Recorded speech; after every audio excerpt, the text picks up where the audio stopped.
Hello everybody, how are you? I hope you all are fit and fine. So welcome into the class 10th and I'm your science teacher. तो हम human system वाला chapter पढ़ रहे थे, chapter second, जिसके हम previously बहुत सारे पार्ट्स पढ़ चुके हैं. चैप्टर बहुत बड़ा है और मुझे पता है आप लोग बोर होने लगे हैं, लेकिन ये बड़ा चैप्टर है. उसके बाद आपका एक छोटा चैप्टर आएगा तो आपको इतनी प्रॉब्लम नहीं होगी, लेकिन आप इस चैप्टर को साथ के साथ इसको रिवाइंड करते चलिए. ठीक है, तो हम इससे पहले प्रेशर वगैरह पढ़ चुके थे, सर्कुलेशन. आज हम पढ़ेंगे आपका ब्लड.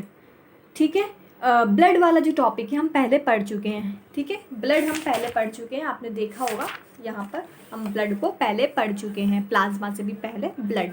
ठीक है, तो उसके बाद हम देखते हैं blood vessels. Blood vessels, vessels का मतलब होता है पाइप जैसी, छोटी छोटी नलियों जैसी स्ट्रक्चर, पाइप जैसी structure.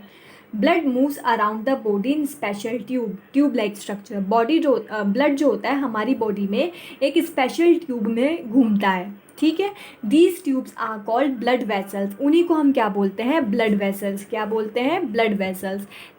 They are hollow tubes. Hollow मतलब खोखली, जैसे पाइप होते हैं ना होलो, वैसी ट्यूब्स होती हैं. दैट कैरीज द ब्लड, जो ब्लड को कैरी करती है, to all the parts of the body, body के सभी पार्ट्स से. ठीक है, they are located throughout the human body.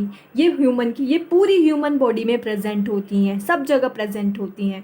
They are 3 types of blood vessels. 3 type की ब्लड वेसल्स होती हैं. First one is arteries, the second one is veins and the third one is capillaries. ठीक है, तो सबसे पहले हम first type की ब्लड वेसल करते हैं, जो है आपकी आर्टरीज.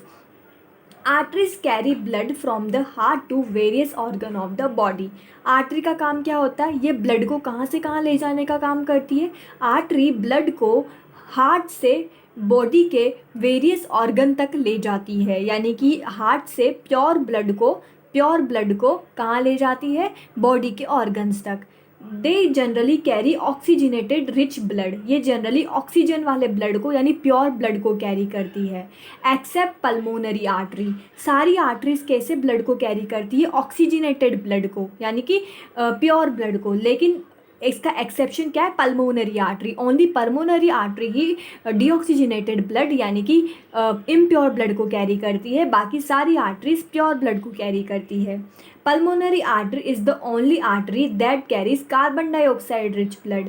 पल्मोनरी आर्टरी ही ओनली ऐसी आर्टरी होती है जो कार्बन डाइऑक्साइड रिच ब्लड, यानी इम्प्योर ब्लड को कैरी करती है. From heart to lungs, heart से लंग्स तक. ये सब हार्ट से वेरियस ऑर्गन तक जाते हैं. ठीक है, अब देखते हैं. Their walls are thick and elastic. जो आर्टरीज होती है इनकी वॉल थिक होती है, यानी मोटी होती है, और एलास्टिक होती है, जैसे रबर एलास्टिक होता है ना, खींच सकते हैं ना, वैसी एलास्टिक होती है. To tolerate the high pressure. High pressure को टॉलरेट करने के लिए, अगर कभी कभी ब्लड का बहुत ज़्यादा हाई प्रेशर हो जाता है, यानी हमारा बीपी हाई हो जाता है, तो ऐसा नहीं होता कि हमारी आर्टरीज फट जाए. वो कभी फटती नहीं है. क्यों? क्योंकि वो एलास्टिक होती हैं, वो खिंच सकती हैं. ठीक है, उसके बाद हम देखते हैं arteries are the 3 layered. Arteries की 3 लेयर्ड स्ट्रक्चर होती है. ठीक है, आर्टरीज में 3 लेयर्ड स्ट्रक्चर होती है. और आर्टरीज की जो स्मॉलेस्ट ब्रांच होती है, जो स्मॉलर ब्रांच जो होती है आर्टरीज की, सबसे छोटी ब्रांच, उसे अपन बोलते हैं आर्ट्रियोल्स. ठीक है, क्या बोलते हैं? आर्ट्रियोल्स. ठीक है, अब हम देखते हैं वेन्स. ठीक है, they transport blood towards the heart from the various organ. ये ब्लड को कहाँ से ट्रांसफ़र करती है? हार्ट से, हार्ट की तरफ से वेरियस ऑर्गन की तरफ. बेटा ये यहाँ पर गलत लिखा है, टुवार्ड्स द, हार्ट की तरफ, सही लिखा है. ये देखना, ये आर्टरीज से उल्टा करती है. ये क्या करती है? ब्लड को वेरियस ऑर्गन से किसकी तरफ लाती है? टुवार्ड्स द हार्ट्स की तरफ. ठीक है, और जबकि ये क्या करती है? हार्ट से वेरियस ऑर्गन तक लेके जाती है. और ये क्या करती है? वेरियस ऑर्गन से टुवार्ड्स द हार्ट लाती है. दोनों अपोजिट हैं. Veins carry deoxygenated blood. Veins generally कौन सा ब्लड कैरी करती? कार्बन डाइऑक्साइड वाला ब्लड. वो जनरली ऑक्सीजन वाला ब्लड कैरी करती हैं, और ये जनरली कार्बन डाइऑक्साइड वाला ब्लड कैरी करती हैं. और इसका एक्सेप्शन है पल्मोनरी वेन. उनका एक्सेप्शन था पल्मोनरी आर्टरी, इनका एक्सेप्शन है पल्मोनरी वेन, क्योंकि पल्मोनरी वेन जो होती है वो ऑक्सीजनेटेड ब्लड कैरी करती है from lungs to heart, lungs से हार्ट की तरफ. ठीक है, तो ये इनका एक्सेप्शन है. Veins possess valves. वेन्स में वॉल्स प्रेजेंट होते हैं, वॉल्स का मतलब एक गेट प्रेजेंट होते हैं इनमें।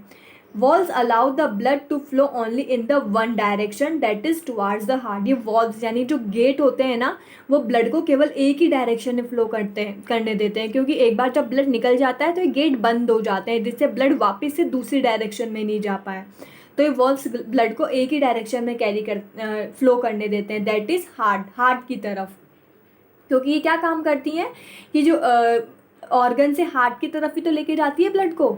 दी smaller branch are called venules, और इनकी स्मॉलर ब्रांच को वेन्यूल्स बोलते हैं, इनकी को आर्ट्रियोल्स बोलते हैं। अब देखते हैं कैपिलरीज। कैपिलरीज क्या होती हैं? The tissue arterioles divide into thin walled single layered vessels called capillaries. ठीक है, अब जो टिश्यू जो होते हैं ना, टिश्यू में जाकर ये जो आर्टेरियोल्स होती है ना, जो स्मॉलर ब्रांच होती है आर्टरीज की, आर्टेरियोल्स, ये टिश्यू में जाकर बहुत छोटी छोटी thin walled single layer vessels में डिवाइड हो जाती हैं, बहुत छोटी लेयर सेल्स में डिवाइड हो जाती हैं, वेसल्स में डिवाइड हो जाती हैं। कौन? आर्टेरियोल्स। कहाँ जाकर? टिश्यू में जाकर। वहीं पर इन्हें क्या बोलते हैं? कैपिलरीज। क्या बोलते हैं? Capillaries. The wall of the capillary is very thin. ठीक है, जो कैपिलरी की वॉल होती है बहुत ज़्यादा पतली होती है। They form network which reach every living cell of the body. और ये एक नेटवर्क लाइक ऐसे जाल जैसी स्ट्रक्चर बना लेती हैं और हमारी हर बॉडी में जाती हैं, और उन्हें हमारी बॉडी की सभी सेल्स में जाती हैं और उन्हें क्या देती हैं? ब्लड देती हैं। दे यूनाइट इनटू वेन्यूल्स। और ये ऐसे नेटवर्क, ये आर्टरी है आपकी, क्या है? ये आपकी आर्टरी। ये बहुत सारे पार्ट्स में टूट जाती है और ऐसे क्रॉस नेटवर्क लाइक स्ट्रक्चर बनाती है, सभी सेल्स में क्या देती हैं? ब्लड देती हैं। फिर आके वापस एक जगह मिल जाती हैं और मिलके क्या बनाती हैं? वेन्यूल्स। पहले तो आर्ट्रियोल्स होती हैं, फैल जाती हैं ब्लड में, और फिर आके मिलके वेन्यूल्स। तो ये क्या करती हैं? यूनाइट, आपस में मिलकर वेन्यूल्स बनाती हैं, विच कैरी, जो ब्लड को क्या करती है? हार्ट तक लेके जाती है। पहले तो आर्टेरियोल्स डिवाइड होके सेल्स बनाती है जिन्हें कैपिलरीज कहते हैं, फिर ये नेटवर्क की तरफ फैल जाती है हमारी सब सेल में, और फिर ये आपस में वापस से मिलके क्या बनाती हैं? वेन्यूल्स, जो ब्लड को हार्ट की तरफ कैरी करती है। ठीक है, तो यहाँ पर हमारा सर्कुलेटरी सिस्टम खत्म होता है। ये सिस्टम हमारा काफ़ी लंबा चला क्योंकि बड़ा और इम्पॉर्टेंट सिस्टम है। अब हमारा नेक्स्ट सिस्टम स्टार्ट करते हैं, that is excretory system. The process of the removing waste product. ठीक है, the process of removing waste product produced in the cell of the living organism is called excretion. वो process जिसमें हमारी body में जितना भी वेस्ट प्रोडक्ट प्रेजेंट होता है, हमारी सेल्स में जितना भी वेस्ट प्रोडक्ट प्रेजेंट होता है उसे बॉडी से बाहर निकाला जाता है, उसे अपन बोलते हैं excretion. It is an essential process in all form of the life. हमारी लाइफ की ये बहुत ही इसेंशियल प्रोसेस है। हमारी बॉडी से वेस्ट मटेरियल को बाहर निकालना बहुत ज़रूरी है, नहीं तो वो हमारी बॉडी में कलेक्ट होता जाएगा और हमारी बॉडी में डेथ हो जाएगी हमारी। अगर वेस्ट मटेरियल कलेक्ट होता जाएगा तो पॉइजनस हो जाएगी हमारी बॉडी। ठीक है, it involves elimination of the metabolic waste. Excretion क्या इन्वॉल्व करता है? एलिमिनेशन यानी कि बाहर निकालना, किसको? मेटाबॉलिक वेस्ट को। कौन कौन से मेटाबॉलिक वेस्ट का एलिमिनेशन करता है ये? अमोनिया का, यूरिया का, यूरिक एसिड का। अंडरलाइन कर लो कौन कौन सा एलिमिनेशन होता है हमारी बॉडी से? अमोनिया, यूरिया, यूरिक एसिड, क्योंकि ये कैसे होते हैं? पॉइजनस होते हैं। Etcetera from the tissue. Kidney plays very important role in the excretory system. Excretory system में सबसे इंपॉर्टेंट रोल किसका होता है? किडनी का। ठीक है, it is of the following steps. ये एक्सक्रीशन की स्टेप्स है। ठीक है, हम देखते हैं। पहले आती है ammonotelism. Ammonotelism, the process of the excretion of the ammonia is called ammonotelism. ठीक है, वो प्रोसेस जिसमें अमोनिया का एक्सक्रीशन होता है उसे अमोनोटैलिज्म बोलते हैं। ठीक है, वो प्रोसेस जिसमें अमोनिया को बाहर निकालते हैं। मैंने अभी बताया ना, 3 होते हैं, अमोनिया, यूरिया, यूरिक एसिड, जिनको हम हमारे लिए पॉइजनस होते हैं, जिन्हें हम बाहर निकालते हैं। तो पहली प्रोसेस है अमोनोटैलिज्म, जिसमें हम किसका एक्सक्रीशन करते हैं? अमोनिया का एक्सक्रीशन करते हैं, ऐसे अपन बोलते हैं ammonotelism. Ammonia is highly toxic. Ammonia बहुत ज़्यादा टॉक्सिक होता है, तो so need more water for getting excreted. इसलिए अमोनिया को बॉडी से बाहर निकालने के लिए हमें बहुत ज़्यादा वाटर की नीड होती है, क्योंकि ये क्या होता है? बहुत टॉक्सिक होता है। The animal which excrete ammonia are called ammonotelic animals. वो एनिमल्स जो किसका एक्सक्रीशन करते हैं? अमोनिया का एक्सक्रीशन करते हैं, उन एनिमल्स को अपन बोलते हैं अमोनोटेलिक एनिमल्स।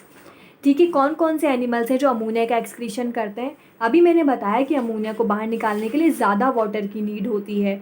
तो जो जनरली जो एक्वस यानी कि जो पानी में रहने वाले एनिमल्स होते हैं वो मेनली अमोनिया का एक्सक्रीशन करते हैं। जैसे एक्वेटिक इन्वर्टिब्रेट्स यानी पानी में रहने वाले इन्वर्टिब्रेट्स, बोनी फिशेज भी कहाँ रहती है? पानी में। Aquatic amphibians, tadpoles, aquatic insects, जो भी पानी में रहने वाली चीज़ें होती हैं वो अमोनिया का एक्सक्रीशन करती है। फिर हम देते हैं ureotelism, the process of the excretion of urea. Urea को बॉडी से एक्सक्रीट करने की प्रोसेस या बाहर निकालने की प्रोसेस इज कॉल्ड यूरियोटेलिज्म, उसे यूरियोटेलिज्म बोलते हैं। In liver ammonia is converted into the less toxic area. हमारा जो लीवर होता है ना बेटा, वहाँ पर अमोनिया जो होती है सबसे ज़्यादा टॉक्सिक होती है। क्या होती है? सबसे ज़्यादा टॉक्सिक होती है। तो लीवर क्या करता है? उस अमोनिया को किस में कन्वर्ट कर देता है? लेस टॉक्सिक, थोड़े कम टॉक्सिक में। किस में? यूरिया में कन्वर्ट कर देता है। This is called ornithine cycle. इसको हम क्या बोलते हैं? Ornithine cycle. किसको ऑर्निथिन साइकिल बोलते हैं? अमोनिया को, मोर टॉक्सिक अमोनिया को लेस टॉक्सिक में कन्वर्ट करना। कहाँ पर? लीवर में। इस प्रोसेस को हम क्या बोलते हैं? Ornithine cycle. अमोनिया को यूरिया में कन्वर्ट करना, कहाँ? लीवर में। Urea is less toxic. Urea क्या होता है? लेस टॉक्सिक होता है। So require moderate quantity water for excretion. तो ज़्यादा मतलब मीडियम क्वांटिटी वाटर की ज़रूरत होती है किसके एक्सक्रीशन के लिए? यूरिया के एक्सक्रीशन के लिए। The animals which excrete urea are called ureotelic animals. वो एनिमल्स जो यूरिया का एक्सक्रीशन करते हैं, यूरिया को बॉडी से बाहर निकालते हैं, उन्हें हम यूरियोटेलिक एनिमल्स बोलते हैं। Example terrestrial and semi aquatic amphibians. जैसे कि टेरिस्टेरियल यानी कि जो ज़मीन वाला पार्ट होता है, हमारा जो पार्ट होता है वहाँ पर, और सेमी एक्वेटिक यानी कि वो लोग जो पानी में भी रहते हैं और टेरिस्टेरियल पे भी रहते हैं, यानी अर्थ पर यानी भी रहते हैं वो, जैसे फ्रॉग और टॉड्स। ठीक है, कार्टिलेजिनियस फिशेस है। एक्वेटिक और सेमी एक्वेटिक रेप्टाइल्स का मतलब हमारे स्नैक, एलिगेटर, टर्टल्स वगैरह जो होते हैं किसका एक्सक्रीशन करते हैं? यूरिया का। फिर आता है यूरिकोटेलिज्म। ये यूरिया का जो एक्सक्रीशन होता है उसे बोलते हैं यूरियोटेलिज्म, और जिसमें यूरिक एसिड का एक्सक्रीशन होता है उसे बोलते हैं uricotelism. The process of excretion of uric acid के एक्सक्रीशन की प्रोसेस को अपन क्या बोलते हैं? यूरिकोटेलिज्म। ठीक है, uric acid is least toxic. इन तीनों में, अमोनिया, यूरिया और यूरिक एसिड में सबसे कम टॉक्सिक होता है यूरिक एसिड, सबसे लीस्ट टॉक्सिक होता है। It is eliminated with the less loss of water. ये बहुत कम लॉस ऑफ वाटर के साथ ही एलिमिनेट हो जाता है एज अ पैलेट और पेस्ट फॉर्म में, या तो पैलेट फॉर्म में या पेस्ट फॉर्म में। ज़्यादा वाटर की नीड के बिना ही ये एक्सक्रीट हो जाता है। It is insoluble in water. Uric acid जो होता है वाटर में सॉल्यूबल नहीं होता। So water is not require for excretion. इसलिए यूरिक एसिड के एक्सक्रीशन के लिए वाटर की नीड नहीं होती। The animals which excrete urea are called uricotelic animals. वो एनिमल, यहाँ पे यूरिक एसिड आएगा, क्या आएगा यहाँ पे? Uric acid. यहाँ यूरिया लिखा हुआ है ना, यहाँ यूरिक एसिड आएगा, कर लेना सही। वो एनिमल्स जो यूरिक एसिड का एक्सक्रीशन करते हैं उन्हें यूरिकोटेलिक एनिमल्स कहते हैं। और वो कौन कौन से होते हैं? Birds, terrestrial reptiles, insects, snails और सम लैंड क्रस्टेशियंस। ये एग्जाम्पल्स है किसके? जो यूरिक एसिड का एक्सक्रीशन करते हैं। यूरिक एसिड सबसे लीस्ट टॉक्सिक होता है, इसके लिए सबसे लेस अमाउंट ऑफ वाटर की नीड होती है। उसके बाद हमने सारे एनिमल्स का तो पढ़ लिया, लेकिन अब अपन ह्यूमन का पढ़ेंगे कि ह्यूमन में कैसे एक्सक्रीशन होता है। तो हम पढ़ते हैं human excretory system. The parts involve in the process of the excretion. वो पार्ट जो एक्सक्रीशन की प्रोसेस के में इन्वॉल्व होते हैं उन्हें हम बोलते हैं उनको क्या बोलते हैं? Excretory system. It includes a pair of kidney. क्या क्या आता है एक्सक्रीटरी सिस्टम में? ह्यूमन के किडनी आती है, one pair of kidney, one pair of ureters, one pair of ureters आता है, यूरिनरी ब्लैडर आता है और एक यूरिथ्रा आती है। ये क्या क्या ज़रूरत होती है एक्सक्रीशन के लिए? किडनी, ठीक है, यूरेटर्स, यूरिनरी ब्लैडर और यूरिथ्रा। सबसे पहले हम पढ़ते हैं किडनी। किडनी हमारे नंबर कितना होता है हमारी बॉडी में? 2। ठीक है, kidney is a reddish brown. Kidney कैसी होती है? रेडिश ब्राउन कलर की होती है और बीन शेप होती है। इसका शेप कैसा होता है? बीन जैसा शेप होता है इसका। ठीक है, situated between the level of last thoracic and third lumbar vertebra. हमारा जो थोरेसिक कैविटी होती है यानी हमारा जो चेस्ट वाला पार्ट होता है, आपको पता है वर्टिबल कॉलम प्रेजेंट होता है हमारी बॉडी में, ऐसे वर्टिबल कॉलम। तो हमारी वर्टिबल कॉलम का जो थर्ड वाला लंबर वर्टिब्रा होता है, अगर आपने कभी वर्टिबल कॉलम की स्ट्रक्चर देखी हो, नहीं देखी है शायद, तो आप अपनी एडवांस क्लासेस जो आएंगे उनमें पढ़ेंगे। तो अभी आप सिर्फ याद कर लो कि कहाँ प्रेजेंट होता है, हमारे last thoracic and third lumbar vertebra में प्रेजेंट होती है किडनी, ठीक है। अब हम देखते हैं each kidney is about 10 to 12 centimetre in length, ठीक है। ईच किडनी, हर किडनी की लेंथ कितनी होती है, 10 to 12 सेंटीमीटर होती है, और 5 to 7 सेंटीमीटर इसकी विड्थ होती है, and 2 to 3 centimetre in thickness. Kidney कैसी होती है, ये मेजरमेंट होता है किडनी का। In adult mail the average weight of kidney is 150 grams, ठीक है। एक किडनी का वेट कितना होता है मेल में, 150 gram, and in the adult female, और फीमेल में किडनी का वेट अप्रोक्स होता है 135 ग्राम, ठीक है। तो मेल में तो किडनी का वेट 150 ग्राम होता है, और एडल्ट फीमेल में किडनी का वेट 135 ग्राम होता है। Each kidney is enclosed in a tough 3 layered fibrous capsule. जो किडनी होती है ना हमारी, वो हमारी हर किडनी यानी ईच किडनी जो होती है वो किस में एनक्लोज होती है, एक बहुत ज़्यादा टफ यानी स्ट्रॉन्ग 3 लेयर्ड फाइब्रस कैप्सूल के अंदर कवर होती है। किसमें, 3 लेयर्ड फाइब्रस कैप्सूल में। On the concave side of the kidney there is an opening called hilum और hilum through which blood vessel, nerves, lymphatic ducts and ureter enter the kidney. हमारी kidney के 2 side होते हैं, एक तो होता है कॉन्केव साइड और एक होता है कॉन्वेक्स साइड। तो हमारा जो ये वाला यानी कॉन्केव साइड होता है, वहाँ पर एक ओपनिंग प्रेजेंट होती है। इस ओपनिंग को, यहाँ पर एक ओपनिंग प्रेजेंट है, देखो दिख रही है, ठीक है। इन ओपनिंग को अपन क्या बोलते हैं, हाइलम, क्या बोलते हैं, हाइलम, ठीक है। और इस हाइलम के थ्रू जो ब्लड वेसल्स होती है, देखो ये दिख रही होगी आपको, ये ब्लड वेसल्स या नर्व्स या लिम्फेटिक वेसल्स, ये देखो ये दिख रही है ना, वेसल्स, नर्व, लिम्फेटिक वेसल्स, इस हाइलम के थ्रू ही किसके अंदर एंटर करती है, किडनी के अंदर एंटर करती है। लिम्फेटिक डक्ट्स, यूरेटर, सब जितनी भी चीज़ें होती है इस हाइलम के थ्रू ही किडनी में एंटर करती है। ये रहा हाइलम, किस साइड पर प्रेजेंट होता है, कॉन्केव साइड पर। Hilum leads to funnel shaped cavity called renal pelvis with projection called, ठीक है। हाइलम जो होता है, ये जो हाइलम होता है यहाँ पर एक कैविटी बना लेता है, कैविटी, इस जगह पे कैविटी बना लेता है। क्या करता है, ये देखो यहाँ पर देखते हैं, ये आपका हाइलम है, यहाँ पर ओपनिंग है, ठीक है, ये ओपनिंग है, तो हाइलम ने एक कैविटी बना लेता है। क्या बना लेता है हाइलम, एक कैविटी, ये देखो कैविटी बना दी, ठीक है। Funnel shape cavity called the renal pelvis, ये हाइलम की कैविटी है, फनल शेप कैविटी, और इस फनल शेप कैविटी को क्या बोलते हैं अपन, रीनल पेल्विस। ये आपकी क्या है, देखो लिखा भी हुआ है, फनल शेप कैविटी को क्या बोलते हैं, रीनल पेल्विस, ठीक है। विद प्रोजेक्शन कॉल्ड साइक्लेस, ठीक है, इसमें प्रोजेक्शन प्रेजेंट होते हैं, ये देखो ऐसे प्रोजेक्शन बने हुए हैं, ये देखो प्रोजेक्शन प्रेजेंट है, इन प्रोजेक्शन को क्या बोलते हैं अपन, साइक्लेस, ठीक है। Each kidney has an outer dark region called cortex and inner lighter reason called medulla, ठीक है। हमारी जो किडनी होती है इसमें 2 रीजन प्रेजेंट होते हैं, एक तो डार्क रीजन प्रेजेंट होता है और एक लाइट रीजन प्रेजेंट होता है। जो ये आउटर वाला डार्क रीजन है इसे अपन कॉर्टेक्स बोलते हैं, और जो इनर वाला लाइट रीजन है इसे अपन बोलते हैं मेड्यूला, ठीक है। आउटर रीजन जो डार्क होता है उसे कॉर्टेक्स आउटर, और जो इनर रीजन होता है इसे अपन बोलते हैं medulla. The medulla is divided into a number of the conical projection called renal pyramids। अब ये जो मेडुला है, ये तो आउटर पार्ट है कॉर्टेक्स, और ये बीच वाला पार्ट है अपना medulla.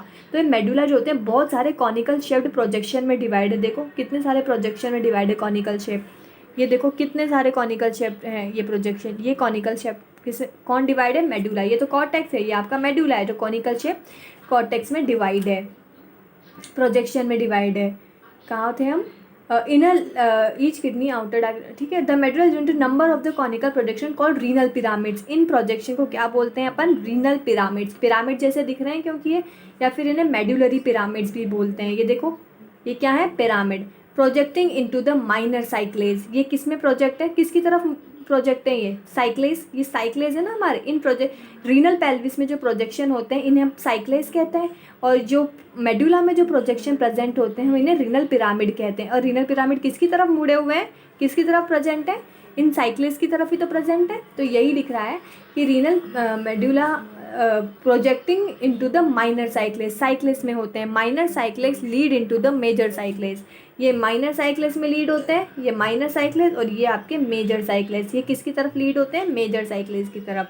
The major calyces open into a funnel shaped structure, ये जो मेजर साइक्लेज हैं ये एक फनल शेप्ड स्ट्रक्चर में खुलते हैं, कॉल्ड रीनल पेल्विस। अभी मैंने बताया था इस स्ट्रक्चर को क्या बोलते हैं, रीनल पेल्विस। अब ये मेजर आपके जो साइक्लेज हैं किस में ओपन होते हैं, ये एक स्ट्रक्चर में, फनल शेप्ड स्ट्रक्चर में, इस स्ट्रक्चर को बोलते हैं renal pelvis, which is turn lead into the ureter, और ये कहाँ जाकर खुलती है, यूरेटर में। ये आपकी यूरेटर है, ये कहाँ जाकर खुलती है, इस यूरेटर में, ठीक है। Between the medullary pyramid the substance of cortex extend into the medulla as a renal column and column of Bertini. ये हमारा मेडुला है, ठीक है। तो ये हमारा जो पिरामिड शेप क्या है, ये मेडुला। तो मेडुला पार्ट में बीच बीच में देखो कॉर्टेक्स पार्ट इंसर्ट है, ये देखो ये कॉर्टेक्स पार्ट इंसर्ट है। तो ये जो कॉर्टेक्स पार्ट मेडुला पार्ट में इंसर्ट है, इसे अपन क्या बोलते हैं, रीनल कॉलम या फिर कॉलम ऑफ बर्टीनी। जो मेडुलरी पिरामिड्स के बीच में कॉर्टेक्स का सब्सटेंस आपका इंसर्ट है, उसको अपन बोलते हैं रीनल कॉलम या कॉलम ऑफ बर्टीनी। तो ये आपके कॉलम ऑफ बर्टीनी है, ठीक है, या फिर रीनल कॉलम है। Each kidney has nearly 1 million tubular nephrons. एक किडनी में कितने, 1 मिलियन यानी approx 10 lakh tubular nephrons present होते हैं। एक किडनी में कितने नेफ्रॉन प्रेजेंट होते हैं, 10 लाख नेफ्रॉन्स प्रेजेंट होते हैं, ठीक है। अब नेफ्रॉन क्या होते हैं, कैसे होते हैं, ये हम नेक्स्ट क्लास में पढ़ेंगे। तो आज हम यहीं तक रखते हैं, ठीक है। So thank you everyone, stay home, stay safe and bye bye.